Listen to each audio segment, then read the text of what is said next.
¿Alguna vez te has parado a pensar cómo un solo momento puede cambiar toda tu vida? ¿Cómo puede una frase pronunciada por la persona adecuada, en el momento adecuado, marcar la diferencia entre seguir sufriendo y finalmente respirar? Mi nombre es Alexandra, tengo 32 años y durante mucho tiempo pensé que mi historia era la misma que la de cualquier otra mujer casada. Hasta el día que desperté en un hospital y me di cuenta de que la mentira que había estado viviendo se estaba desmoronando ante mis ojos. Pero antes de continuar, necesito tu ayuda. Cada me gusta, cada suscripción, cada comentario que diga desde donde estás leyendo esto marca la diferencia.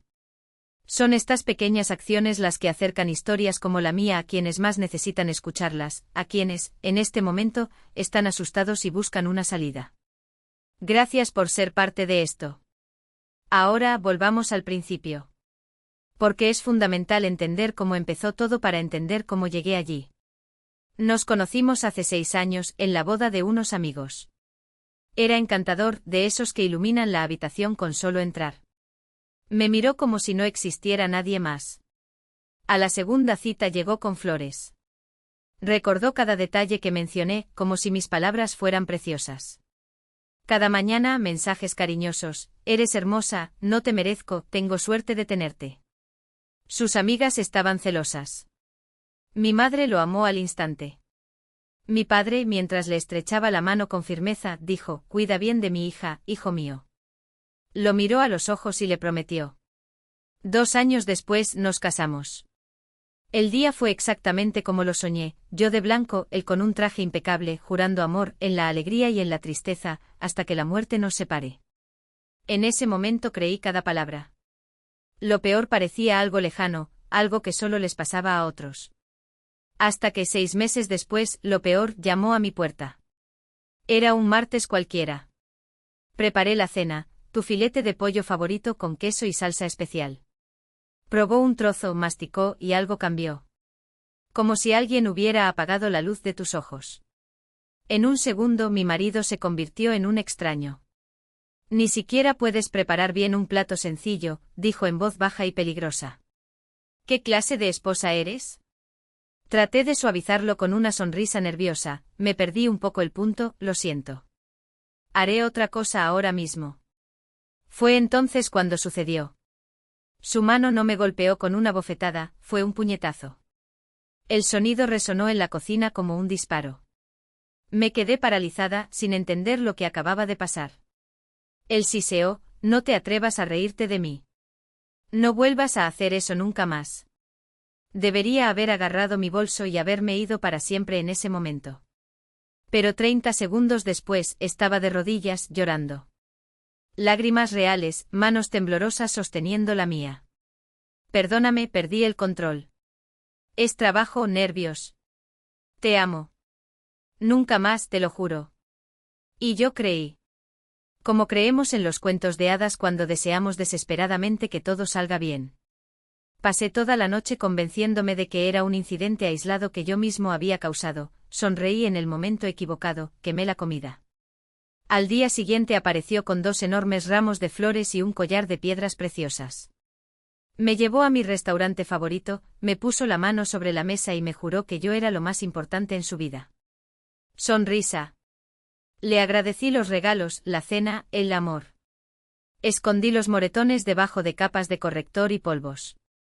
Fingí que todo era normal. Pero nada volvería a ser lo mismo. Ese fue solo el primer episodio. No el último. 3 semanas después el segundo. Parecía una tontería, me había pedido que por la mañana recogiera su ropa en la tintorería. Me involucré con el trabajo escolar y lo olvidé. Por la noche, cuando entró a la casa y vio las perchas vacías, se dio vuelta lentamente. Ya conocía esa mirada. Es solo una cosa que te pedí, dijo tranquilo como antes de una tormenta. Solo una cosa. Intenté explicarle, disculparme, prometerle que lo haría a la mañana siguiente. Agarró mi cabello con fuerza y arrojó mi cuerpo contra la pared. El aire salió de mis pulmones de repente. Sostuvo mi rostro cerca del suyo, sus dedos se clavaron en mi cuero cabelludo y susurró: tu único trabajo es hacer lo que te pido. Luego me empujó al suelo y se fue a la cocina como si nada hubiera pasado. Me quedé allí, escuchándolo servirte mientras mis manos temblaban incontrolablemente. Fue en ese momento que entendí, la primera vez no había sido un accidente. A partir de entonces todo se convirtió en un ciclo. Primero, la agresión. Luego las excusas, he perdido la cabeza, pero lo arreglaré todo. Regalos, votos de cambio, días de cariño exagerado. Hasta que una minúscula chispa, una mirada, un suspiro, un plato fuera de lugar se convirtió en fuego. Cada vez más violento. Cada vez más terrible. Y cada vez me convencí de que sería la última. Empezó a aislarme. Primero sutilmente, ¿de verdad necesitas salir con tus amigos hoy? Te extraño. Luego con acusaciones, ¿por qué tantas llamadas telefónicas? Soy pequeña para ti. Hasta que cada encuentro se convirtió en un motivo de ira, ¿los prefieres a mí? Dejé de hacer citas. Dejé de llamar. Le daría mi celular para que lo guardara, solo para evitar problemas. Luego vino la familia. Antes de cualquier cena con mis padres, iniciaba una discusión. Me garantizaba que llegaría con la cara hinchada o nada. Di que estás enfermo. Envía un mensaje, inventa la gripe. Y obedecí. Mi madre al teléfono parecía herida y confundida. Me llené de vergüenza. ¿Cómo podría admitir que ese hombre, el mismo al que juré que dejaría a la primera señal de falta de respeto, me golpeó? Los ataques se hicieron más frecuentes. De una vez al mes pasaron a ser semanales. Luego casi a diario. Cualquier cosa me serviría de excusa. El suelo no estaba impecable, la cena se retrasó 5 minutos, tenía mal aspecto, respiraba demasiado fuerte. Golpeó donde no apareció, en el estómago, en las costillas. Me jaló el cabello hasta que pensé que me iba a arrancar el cuero cabelludo. Torcí mis brazos hasta que escuché estallidos. Pateó cuando ya estaba en el suelo. Y siempre repetía la misma frase, esto es por tu bien. Tú eres quien me provoca. Empecé a usar blusas de manga larga incluso en verano. Pañuelos para disimular las marcas en tu cuello. Gafas de sol para disimular los moretones en tu cara. Capas de maquillaje para intentar borrar el mapa de violencia en el que se había convertido mi cuerpo. En el espejo una desconocida me miró, más delgada, con profundas ojeras y un vacío en los ojos. Un día me obligó a dejar el trabajo. Gano lo suficiente. Tú perteneces a casa. Y por supuesto, todo el dinero estaba con él. Me daba una mísera asignación para las compras y me exigía facturas. Si gastaba un centavo más, el castigo comenzaba incluso antes de llegar a casa. A menudo me preguntaba por qué no me fui la primera vez. La respuesta es simple y aterradora, lentamente me destruyó. Primero con vergüenza. Entonces miedo. Luego con aislamiento y control financiero. Y sobre todo las promesas, sin ti no soy nada, acompañadas de flores y juramentos. No te das cuenta cuando poco a poco dejas de ser una persona y te conviertes en una sombra que camina sobre cáscaras de huevo dentro de tu propia casa. Hasta que tras una noche especialmente brutal, estuve casi sin poder caminar durante 2 días. Salió a trabajar. Me levanté lentamente, saqué una pequeña bolsa del armario y puse dentro los documentos, algo de dinero y algo de ropa. Dejé mi teléfono celular, él realmente revisó todo. Paré un taxi en el pasillo del edificio de al lado y me dirigí al otro lado de la ciudad, un hotel barato y destartalado. La habitación olía a desinfectante y pintura descascarada. Cerré la puerta con llave, me senté en el borde de la cama y por primera vez en mucho tiempo, respiré profundamente. Por primera vez sentí que había hecho algo imposible. Por primera vez pensé que estaba a salvo. Hasta que 6 horas después llamaron a la puerta. Pensé que era la criada. Abrí la cadena y ahí estaba. Cara de piedra, ojos helados, esa misma mirada que no sentía nada. Me agarró la muñeca con fuerza de hierro y me arrastró por el pasillo. Sus dedos dejaron marcas moradas en mi piel. No pude resistirme. Sabía cómo terminó. En casa cerró la puerta con 2 vueltas de llave. Lo guardó en su bolsillo. Y todo empezó de nuevo. La primera vez en 3 años que alguien me miró como si fuera humano. La enfermera bajó la voz hasta convertirla en un susurro áspero, casi imperceptible. Eso no fue una caída. Y lo sabes. Todo mi cuerpo se congeló. El corazón latía tan fuerte que dolía. Ella no podría estar diciendo eso. No podría estar viendo eso. Pero sus dedos temblaban mientras ajustaba el suero, y sus ojos, esos ojos que ya habían visto demasiado, no soltaban los míos. No con lástima. Con algo más peligroso, el reconocimiento. Llamaré al psicólogo de turno, murmuró, mientras revisaba los monitores. No le dirás nada. Solo firma. Una vez. Una lágrima quemó mi ojo bueno, el que aún podía abrirse. Asentí. Fue el movimiento más pequeño del mundo, pero fue el primero que hice por mí mismo en años. Estaba afuera, esperando. Lo sabía. Sintió su peso sobre la puerta, como si pudiera atravesar la pared solo con su ira. La enfermera se fue y a través de la rendija de la cortina vi su rostro transformarse, la sonrisa falsa de regreso, la mano en el bolsillo donde guardaba mis llaves, la postura del hombre que sabe que el mundo es suyo. Oí su voz, suave como el veneno. Mi esposa es muy torpe. Siempre lo fue. La psicóloga entró sin llamar. Cabello fino y corto, una carpeta en la mano y una placa que decía Dr. López. Cerró la puerta con el codo como si supiera que cada segundo contaba. No me senté. Se paró sobre la camilla, bloqueando mi vista de la ventana, y de él. Él está afuera, dijo en voz baja. No fue una pregunta. Me tragué el nudo en la garganta. No necesitaba responder. Tienes dos opciones, continuó abriendo la carpeta. En su interior, un membrete y un bolígrafo. La primera, lo registramos como un accidente, te vas de aquí con él y mañana leeremos tu nombre en el periódico. O en la morgue. La segunda, firmas esto, golpeó el papel, y no vuelves a poner un pie en esa casa. Mis dedos hormiguearon. El papel tembló levemente como si tuviera vida propia. Era un informe policial en blanco. Un pedazo de nada que podría serlo todo. Me va a matar, salí ronco.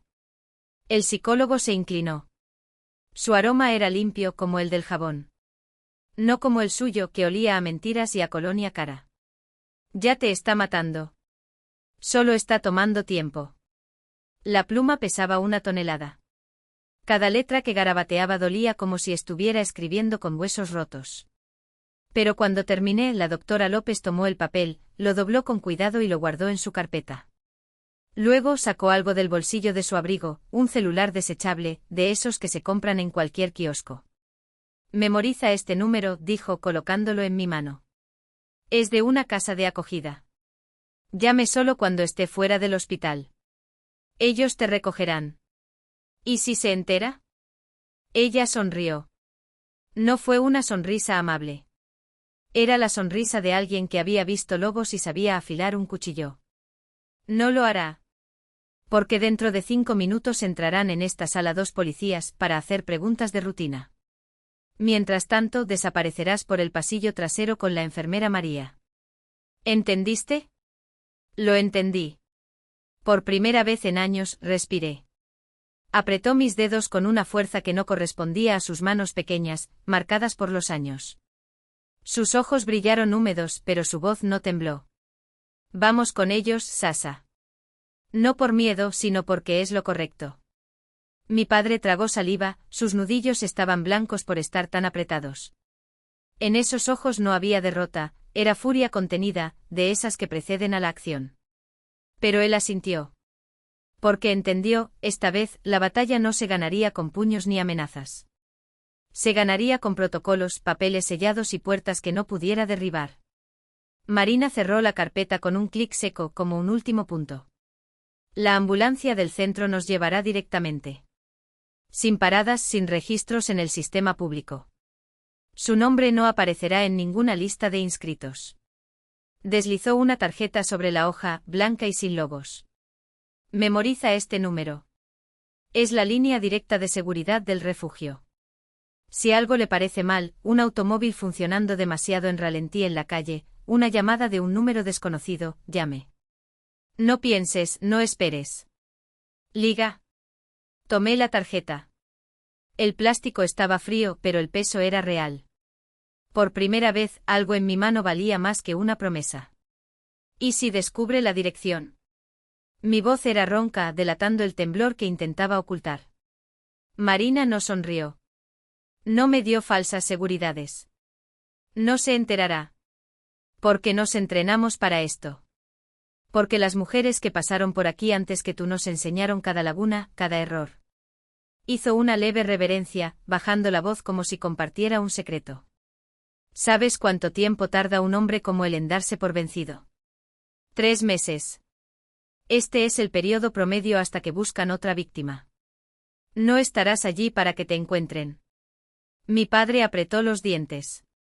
Mi madre me apretó el brazo como si pudiera anclarme con solo su toque. ¿Y luego? Yo pregunté. Después de 3 meses. Después Marina volvió a abrir la carpeta, esta vez mostrando un diagrama de flujo con fechas y pasos, tú decides. Terapia. Abogados. Un documento nuevo si lo necesita. Un trabajo protegido. Una vida donde tú dictas las reglas. Su dedo golpeó el papel. ¿Pero hoy? Hoy solo necesitas subirte a ese auto. Miré por la ventana. El sol brillaba demasiado para lo que debería haber sido un día gris. Recordé la primera vez que me llevó a cenar, la forma en que sostuvo mi silla, la suerte que todos pensaban que tenía. Recordé las flores el día después de la primera bofetada, el nunca más susurrado entre besos. Me acordé de las escaleras. Lo haré, dijo. No fue coraje. Fue agotamiento. Fue el cansancio de 3 años cargando un cuchillo en la espalda, esperando el momento en que finalmente estuviera clavado. Pero necesito algo. Marina esperó. Quiero que se lo lleven. Ella no dudó. Ya está sucediendo. Y entonces, como si el universo hubiera estado esperando esas palabras, se escuchó un ruido sordo de botas en el pasillo. Voces masculinas, secas y profesionales. El sonido de las esposas, no el clic metálico de las películas, sino un ruido sordo, casi íntimo, como si el metal supiera que estaba cumpliendo su propósito. Alguien gritó algo, una palabra cortada por la mitad. No fue él. Era un policía respondiendo a una provocación que nadie más escuchó. Mi madre cerró los ojos. Mi padre, por primera vez en horas, respiró hondo. Marina le tendió la mano. Vamos. El auto está esperando. Y cuando salimos por la puerta trasera, con una enfermera al frente y un guardia de seguridad detrás, no miré hacia atrás. No porque tuviera miedo, sino porque, por primera vez en años, había algo frente a mí que valía la pena ver. Mi madre asintió, sus ojos brillaban bajo la fría luz del pasillo. Eso es todo, hija mía. Lo importante es que estés viva. Y protegida. Sus dedos temblaron mientras ajustaba el pañuelo alrededor de mi cuello, como si pudiera, con ese gesto, protegerme del mundo exterior. Estaremos donde nos necesites. Solo dilo. Antes del alta, la diputada Morozova entró en la habitación con una carpeta en la mano. La orden de protección ya estaba lista, prohibición de acercarse, llamar, enviar mensajes. Cualquier violación sería aislado inmediatamente. Los documentos irían a la fiscalía. Firmé con mano temblorosa, las letras bailando sobre el papel como si tuvieran vida propia. A la salida no había multitud, ni periodistas, ni el alboroto de antes. Solo un guardia de seguridad de aspecto impasible y un conductor que nos llevó directamente al refugio, una pequeña casa en una calle tranquila, con una valla en la entrada y cámaras discretas. Me guiaron por un pasillo estrecho hasta una habitación sencilla, 2 camas, una mesita de noche, sábanas limpias y alisadas. A lo largo de las paredes, cajas organizadas con ropa donada. En la puerta de al lado hay un cartel, psicóloga doctora Kuznetsova. Los primeros días fueron un vacío resonante. Apenas hablé. Beber agua a pequeños sorbos, sentarse junto a la ventana, escuchar el silencio, incluso eso dolía. Al principio la quietud era un espejo, en él solo oía mi propio corazón, acelerado, como si todavía huyera de algo. Hasta que al anochecer del segundo día, una mujer de blusa blanca llamó ligeramente a la puerta antes de entrar. Soy la doctora Kuznetsova. Terapeuta de trauma. Por ahora, respiremos. Nos sentamos uno frente al otro y ella me enseñó a contar mis inspiraciones. Fue entonces cuando me di cuenta, mis pulmones se habían acostumbrado a encogerse, como si ocupar menos espacio fuera más seguro. Los días empezaron a seguir una rutina: desayuno grupal, sesiones individuales, trabajos por llenar. Marina me ayudó a ultimar la denuncia con fechas, hechos, detalles que duelen como cuchillos que se van quitando uno a uno. La investigadora llamó, verificó información y yo respondí con una claridad que me sorprendió, como si al nombrar cada herida ella perdiera parte de su poder sobre mí. Entonces una tarde llegó la llamada de la fiscalía: el caso había sido aceptado. La fiscal Elena Iskova, con trajes impecables y voz firme, hojeó la carpeta que teníamos delante. Las pruebas son abrumadoras: informes médicos, fotografías, declaraciones, intentos de fuga. Solicitaremos grabaciones de las cámaras del edificio, escucharemos a los vecinos. Estamos preparando el caso para el tribunal. ¿Se va a ir?, pregunté y mi voz no tembló. ¿En libertad bajo fianza? Su abogado ya presentó solicitudes, pero la medida cautelar es estricta. El juez decidirá, pero las posibilidades son escasas. Asentí, pero la ansiedad todavía me mordía el estómago, como un viejo dolor que se niega a sanar. Fue Morozova quien llamó días después, secamente: el juez denegó la libertad provisional. Está detenido. Me deslicé por la pared del pasillo del refugio hasta sentarme en el suelo, con las manos tapándome la cara. Lloré en silencio como un niño, no de tristeza, sino de un alivio tan profundo que dolía. Luego vino el divorcio. Intentó retrasarlo con recursos, peticiones enviadas desde prisión, pero los documentos y la causa penal hablaban más fuerte. La sentencia llegó antes de que pudiera cansarme de esperar. No fue una victoria, fue una puerta que finalmente se abrió después de años de estar cerrada. Por supuesto, la sombra todavía estaba allí.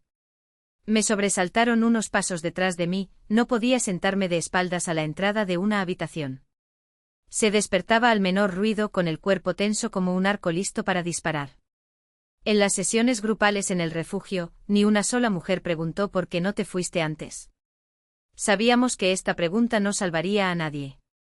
En lugar de eso preguntamos: ¿cómo dormiste ayer? ¿Conseguiste comer hoy? ¿Llamamos a tu mamá? Fue en estas pequeñas cosas donde volvió el calor. Mis padres venían a verme cada 2 días. Mi madre siempre traía sopa casera, dejando la olla sobre la mesa sin decir nada, como si supiera que a veces las palabras arruinan lo que el silencio arregla. Mi padre habló poco, pero en cada mirada leí el mismo pilar firme que me sostuvo al borde de la cama del hospital. Dame 5 minutos con él, murmuró una vez, con los nudillos blancos por la tensión. No, papá. Deja que la ley haga el trabajo. Él asintió, pero me llevó semanas darme cuenta de que había dejado de apretar los puños. Al cabo de unas semanas, Marina le hizo una propuesta: ¿quieres un trabajo cerca? Tenemos una librería asociada, a 2 cuadras de aquí. A tiempo parcial, fácil. Acepté. El olor a papel y café me envolvió como un abrazo familiar. Organizar los libros infantiles fue como regresar al salón de clases, una rutina que mis dedos recordaron antes de que mi mente se atreviera a creer. El colega de turno nunca hizo preguntas, solo saludó con una sonrisa cuando me estremecí ante el sonido de la puerta cerrándose. Poco a poco me reconecté con algunos amigos. Nos reunimos en un café cercano, sentados junto a la ventana. Lo siento, no lo vimos, dijeron. Yo tampoco lo vi, respondí. Y luego dejamos de disculparnos. Nos empezamos a reír de tonterías: un camarero que tropezó, el azúcar derramado sobre la mesa, la forma en que uno de ellos confundió el nombre del plato. Aprendí a reír de nuevo sin mirar por encima del hombro. El Diar, Kuznetsova me explicó con calma lo que me estaba pasando: tu cuerpo vivió durante años en estado de alerta.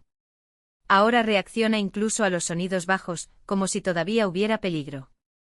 Pero eso pasa. Necesita tiempo, previsibilidad, comida, sueño, un lugar seguro. Y respirar. Nos sentamos nuevamente uno frente al otro, compartiendo inspiraciones. Aprendí a notar dónde se contraía mi cuerpo: los hombros, la mandíbula, las manos, y a colocar la palma de la mano en el pecho, en el vientre, como un ancla. Aquí. Ahora. Las noches se hicieron menos pesadas. Una tarde un voluntario encendió la lámpara del escritorio y dijo: hoy no hay temas difíciles. Recordemos lo que nos gustaba antes. Dudé. A mí me gustaba dibujar. ¿Y tú? Yo pregunté. De la lectura a los niños, respondió. Y por primera vez en meses, hablé de un deseo sin miedo: quiero volver a la docencia. Mi voz sonó firme. Yo mismo me sorprendí. Mientras tanto, el proceso avanzaba. Morozova llamaba para informarle, los vecinos lo confirmaron, oyeron gritos y amenazas. Elena Iskova me envió listas de preguntas para prepararme. Nos reunimos 2 veces más ensayando mi testimonio, desmantelando cada posible trampa. En la cruzada su abogado lo presionará, advirtió. Te preguntará por qué no te fuiste, por qué no lo informaste antes. Te preparamos. Lo importante es que ya hiciste lo más difícil. Dijiste la verdad. Todas las noches, antes de irme a dormir, miraba la pequeña lámpara que había encima de mi cabecera. Una luz constante y cálida. Afuera de la puerta, voces desconocidas que ya no eran extrañas. Y en algún lugar lejano, los barrotes de una celda, los fríos pasillos de un juzgado, el crujido de una puerta al cerrarse. Quería creer que esa distancia era definitiva. Hasta que, meses después, Marina entró con un fino sobre en la mano. Programaron la audiencia. En 6 meses. Será con un jurado. Cerré los dedos alrededor del papel, suave y frío. Sabía lo que me esperaba, una habitación con techos altos, batas y caras desconocidas. Y él estaba allí con un mono naranja, con unos ojos que tanto conocía. Un escalofrío recorrió mi espalda. Acerqué el cardigan a mi cuerpo y dije en voz alta, como si necesitara oírlo, está bien. Entonces te lo contaré todo. Hasta el final. Al mismo tiempo se abrió la puerta de la cafetería del refugio. Era Elena Iskova, con una gruesa carpeta bajo el brazo.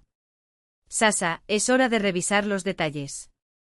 Necesitamos repasar cada episodio, exactamente como lo informarás en el tribunal. El jurado ya está a la vista. Esperas que no llegue el próximo golpe. 3 años de noches de insomnio, de moretones escondidos bajo blusas de cuello alto, de excusas inventadas para amigos, para mi familia, para mí mismo. Me tropecé con las escaleras. Me golpeé la cabeza con la puerta del armario. Soy torpe, ¿sabes? Pero no. Ella no era torpe. Ella era una prisionera. Robó más que tiempo. Me robó la voz hasta hoy, aquí, regresa con la fuerza de un grito que antes no podía salir. Me robó el sueño, hasta ahora duermo con las ventanas abiertas, escuchando al mundo respirar sin miedo. Me robó la capacidad de confiar, hasta que personas como Marina, como Elena, como los médicos que me examinaron con ojos que ya habían visto demasiado, me enseñaron que todavía había manos seguras para sostenerme. Miré al muelle. Él no apartó la mirada. Tal vez esperaba ver odio en mis ojos. No lo hubo. Había simplemente una claridad helada, como la luz que entraba por la ventana del hospital ese jueves cuando la enfermera susurró, esto es violencia. Esa frase rompió algo dentro de mí, no mi resistencia, sino la mentira que había construido para sobrevivir. Señora Vlasova, la voz del juez rompió el silencio. El tribunal escucha las palabras de la víctima. Proceder. Respiré profundamente. Las manos ya no temblaban. No solo golpeó. Calculó. Cada rescate torpe después de un golpe, cada flor entregada con una sonrisa de pesar, cada promesa de que esta vez sería diferente, todo era parte del juego. Un juego donde las reglas cambiaban a mi antojo y el premio era mi sumisión. Pero yo no era un trofeo. Yo era una mujer. Y las mujeres no están destinadas a ser quebrantadas. Vi a los miembros del jurado inclinarse hacia adelante. Algunos lo escribieron. Otros simplemente escuchaban con una atención que dolía, porque era real. No fue misericordia. Era la justicia tomando forma. Usted afirma que amenazó con matarlo, intervino el fiscal, en voz baja pero implacable. ¿Existen registros de estas amenazas? No en los registros que dejaría. Mi voz no flaqueó. Habló en voz baja cuando estábamos solos. O escribí en mensajes que luego eliminé. Una vez escondí mi teléfono celular y lo grabé. Pero lo descubrió. Rompió el dispositivo frente a mí y se rió. Dijo que la próxima vez sería mi muñeca. Un murmullo recorrió la habitación. Alguien tosió. Mi madre me apretó el brazo como si pudiera levantarme si me caía. ¿Y por qué no lo denunciaste antes? El abogado defensor se levantó con tono falsamente preocupado. 3 años es mucho tiempo para guardar silencio. Me volví hacia él. No enojado. Con una tristeza que pesaba más que cualquier odio. Porque el miedo no tiene lógica, señor. No es una ecuación que puedas resolver con un denúncialo y listo. Es un ser vivo que crece dentro de ti y que susurra, ¿qué pasa si no lo creen? ¿Qué pasa si empeora? ¿Y si te lo mereces? Hice una pausa. Pero, ¿sabes qué es peor que el miedo? La vergüenza. La vergüenza de haberlo permitido. Haber regresado. De haber amado a alguien que te trataba como a un objeto desechable. El silencio que siguió fue tan denso que se podía cortar con un cuchillo. Está pidiendo a este tribunal que condene a un hombre basándose en palabras, insistió, pero su voz ahora sonaba hueca. No. Negué con la cabeza. Le pido que condene en base a huesos rotos, informes médicos, testigos que escucharon mis gritos, mensajes que no se preocupó de borrar del todo. Les pido que miren el patrón, no las excusas. Porque el hombre que pega una vez, pega siempre. Y un hombre que siempre golpea, un día mata. El juez asintió. No necesitaba mirar atrás para saber que mi madre estaba llorando. No necesitaba ver a los miembros del jurado para saber que esta vez realmente estaban escuchando. La palabra pertenece a la defensa, anunció el juez. Se levantó. Tu traje caro, tu sonrisa ensayada, tus manos que alguna vez me estrangularon. Ahora estaban temblando levemente. Solo un poco. Pero lo vi. Y por primera vez en 3 años sonreí. Recé para que terminara el día. Me rompió los huesos y me rompió el alma. Me desperté pensando que no sobreviviría esa noche. Vivía como una sombra. Pero aquí estoy. Y pido justicia no para vengarme, sino para que nunca más se acerque a mí ni a otra mujer. Mi voz tembló una vez, ante la palabra nunca. Luego se calmó. Leí hasta el final y me senté. El silencio en el pasillo era denso. El juez anotó algo, lo resumió con precisión, las lesiones, la duración, los intentos de aislamiento, las amenazas, la fuga. La defensa murmuró algo sobre malentendidos y torpeza. Nada más. El juez se retiró a deliberar. Esperamos. Cada minuto pesaba como plomo. Vi a la abogada Treschenko parada en la puerta, trazando zigzags con la mirada para no mirar a los policías que lo escoltaban. Cuando regresaron, nos levantamos. El juez leyó el veredicto sin emoción, solo hechos, basándose en la decisión del jurado y la gravedad de los delitos. La pena era de 15 años de prisión. Régimen cerrado, sin derecho a libertad condicional antes de las 10. Al ser liberado, programas obligatorios de supervisión y control de agresiones. Y una orden de restricción permanente contra mí para siempre. Las palabras cayeron como piedras, pesadas pero necesarias. Escuché a mi madre soltar el aliento que había estado conteniendo durante años. Sentí la mano de mi padre en mi hombro, firme. Intentó encontrar mi mirada, lo permití.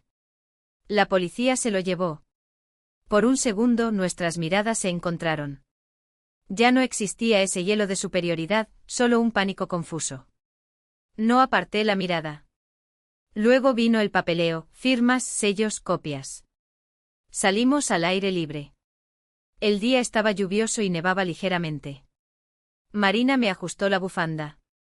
Ahora es el momento de seguir adelante. Paso a paso. Así es como sobrevivimos, paso a paso. Pasé otros 8 meses en el refugio, recuperando fuerzas. Dormí por primera vez sin pesadillas. El Diar Kuznetsova me enseñó cómo regresar a mi cuerpo, el cálido aliento, el suelo bajo mis pies, el sonido del viento a través de la ventana, cosas que no eran amenazas. Aprendí a cerrar la puerta sin inmutarme ante el sonido del cerrojo. Cuando llegó el momento, Marina y yo alquilamos un pequeño estudio en otro barrio, paredes limpias, una ventana a un patio trasero con abedules. Llevamos cajas, una cama, una tetera, 2 tazas. Elegí cortinas sencillas y ligeras. Por la noche encendí la lámpara y me senté en el suelo a tomar té. Esta es mi habitación, dije en voz alta. Y él sonríe en voz baja. Dentro de mí un vacío sereno. Volví a trabajar en la librería y luego a la escuela, primero a tiempo parcial y luego a tiempo completo. Los niños me recibieron sin preguntas. Para ellos importaba quién corregía los cuadernos y sonreía en el recreo. Me desperté por la mañana y me regocijé con los sonidos cotidianos, la tetera, el susurro de los cuadernos, las risas en el pasillo. Fue una curación silenciosa, lenta y real. Los amigos regresaron lentamente sin hacer preguntas. Bebimos café barato y hablamos sobre el clima y las películas. A veces compartía fragmentos del pasado cuando podía. Escucharon sin interrumpir. Esto también cura. Mis padres venían los fines de semana. Mi madre trajo sopa, mi padre, sin nada que arreglar, se sentó en el taburete, mirando cómo humeaba el té. A veces decía, si me necesitas, aquí estoy. Fue suficiente.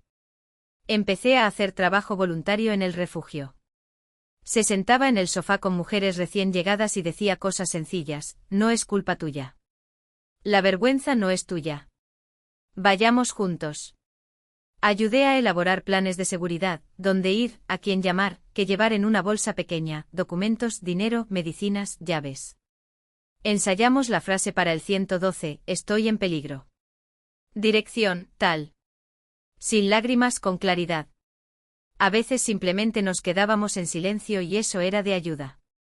El miedo no desapareció. Hay noches que me despierto con mi propio grito, no hagas ruido.